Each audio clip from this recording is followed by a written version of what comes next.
यदि आपका एग्जाम है 18 फरवरी को गणित का, तो आपके लिए बहुत ही ज्यादा महत्वपूर्ण क्वेश्चन है और ये क्वेश्चन 2 नंबर में आता है, बहुत ही ज्यादा वीवीआई क्वेश्चन है। तो देखिएगा जब आप एग्जाम दीजिएगा तो आपके पेपर में ये क्वेश्चन मिल जाएगा। तो कैसे बनाओगे आओ हम आपको बताते हैं। 2 नंबर आएगा, एक एक करके सब क्वेश्चन आउट कर देना है, ठीक है। दूसरा क्वेश्चन है, ऐसे पहले और वीडियो हम डाल चुके हैं, जाके देख लीजिएगा, ठीक है।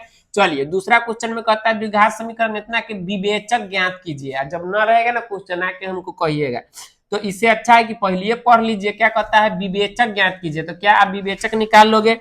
यस सर निकाल लेंगे, बढ़िया।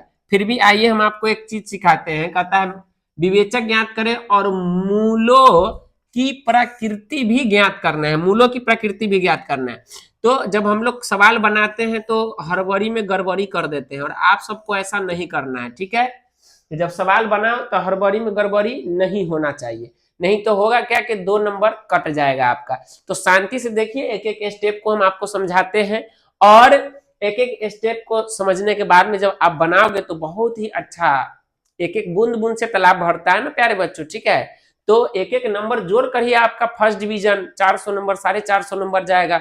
तो उसके लिए आपको क्या करना पड़ेगा कि बढ़िया से देखना पड़ेगा, ठीक है। चलिए हम आपको बताते हैं, सबसे पहले क्या कह रहा है कि विवेचक ज्ञात कीजिए। इसमें दिया गया द्विघात समीकरण क्या है, तो लिखेंगे दिया गया, ठीक है, द्विघात समीकरण, दिया गया द्विघात समीकरण क्या है प्यारे बच्चों, तो √2x(x² प्लस 7x प्लस 5√2 और बराबर में 0, ठीक है।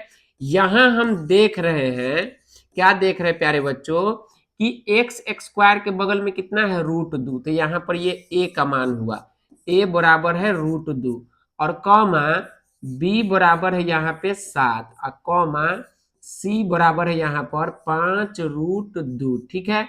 अब हम जब a b c का मान निकाल लिए, तब अब हमको क्या निकालना पड़ेगा, अब हमको निकालने पड़ेगा विवेचक या विविक्तर भी इसको बोला जाता है। तो विवेचक का फॉर्मूला क्या होता है, विवेचक का फॉर्मूला यानी कि d बराबर, आप लोग क्या याद किए हो बोलो, आप कहोगे कि सर b² माइनस में 4ac, बिल्कुल। अब देखिए जब ये फॉर्मूला हो गया, तब हम इसका है ना फॉर्मूला पे मान कैसे निकालेंगे, तब b के जगह पे हम लिखेंगे 7, तो 7 का स्क्वायर हो जाएगा माइनस 4 गुने a का मान बोलिए कितना है √2, तो √2 गुने c का मान बोलिए कितना है, तो 5√2। क्या इतना कर लोगे आप बताओ, यदि आप इतना कर लोगे तो बहुत अच्छा। अब हम इसका मान निकालेंगे, तो मान निकालने के लिए आप क्या करोगे, 7 का स्क्वायर करोगे तो कितना होगा 49 होगा, और माइनस में यहाँ पर देखिए क्या लिखा हुआ है कि अगर √2 से √2 में गुना करेंगे तो कितना आएगा 4 आएगा ना। तो इसको हम कैसे बनाएंगे, देखिए 4 से पहले 5 में गुना कीजिए, तो 5 चौका हो जाएगा 20, आइए रफ में समझते हैं 20, और गुने ये √2 और √2 को गुना कीजिएगा तो क्या हो जाएगा √4 हो जाएगा।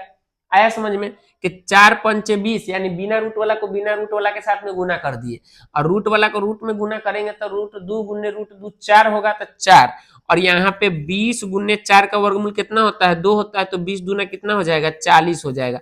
तो हम यहाँ पर इस सब के बदला में डायरेक्ट कितना लिखेंगे 5 चौका 20 और 20 का 20 दूना 40। तो चलिए हमने यहाँ पर 40 लिख दिया, ठीक है। अब इसको हटा देते हैं, इसीलिए d बराबर हमारा क्या हो जाएगा, तो 49 में से 40 घटा दीजिए, आ जाएगा 9। तो ये हमारा आ गया d का मान यानी कि विवेचक का मान। तो एक आंसर तो आ गया कि विवेचक ज्ञात कीजिए, वो आ गया। अब कहता है और मूलों की प्रकृति भी ज्ञात कीजिए। तो चूंकि यहाँ पर हम लिखेंगे, चूंकि जो d का जो मान है ना वह 0 से क्या बड़ा है, 0 से क्या है बड़ा है। यदि यह माइनस में रहता तो 0 से छोटा होता, यदि 0 ही आ जाता तो 0 के बराबर होता। तो जो हमारा मूलों की जो प्रकृति होती है वह हम लोग डी के मान को ही देख के बताते हैं। यदि डी का मान यदि 0 के बराबर है तो हम कहेंगे कि मूल वास्तविक है और समान है, ठीक है। यानी कि इसका 2 गो शून्य का आएगा, 2 गो मूल आएगा, दोनों बराबर आएगा। अगर डी का मान 0 आया तब, यानी एगो 3 आया तो दूसरा भी x का मान 3 आएगा, ठीक है, पहला भी x का मान 3 आएगा। यदि डी का मान 0 से क्या है बड़ा है तो वास्तविक तो रहेगा लेकिन असमान आएगा। यानी अगर एक का आंसर x बराबर 3 आया तो हो सकता है कि दूसरा 5 आ जाए, कुछ भी आ सकता है, ठीक है। यदि डी का मान 0 से छोटा हो जाए, यानी कि माइनस में आ, जैसे माइनस यहाँ पे 9 आया है, अगर ये -9 आता तो डी का मान तो 0 से छोटा हो गया, तब हम लिखते क्या चीज की ये इसका मूल अवास्तविक है। ठीक है, तो यहाँ पर चूंकि डी का जो है मान आया है वह 0 से क्या आया है, बड़ा आया है, इसीलिए मूल जो होगा, मूल वह कैसा होगा, मूलों की प्रकृति लिखे तो मूलों की प्रकृति कैसी होगी, मूलों है ना, मूलों की प्रकृति है ना, मूलों की प्रकृति वास्तविक है ना, वास्तविक और क्या है तो असमान है, असमान है। ठीक है, वास्तविक और असमान है। देखो तो डी का मान भी आ गया और मूलों की प्रकृति भी हमने लिख दिया। तो ऐसे अगर बनाओगे तो आपका कितना नंबर मिलने वाला है बोर्ड में, 2 नंबर मिलने वाला है।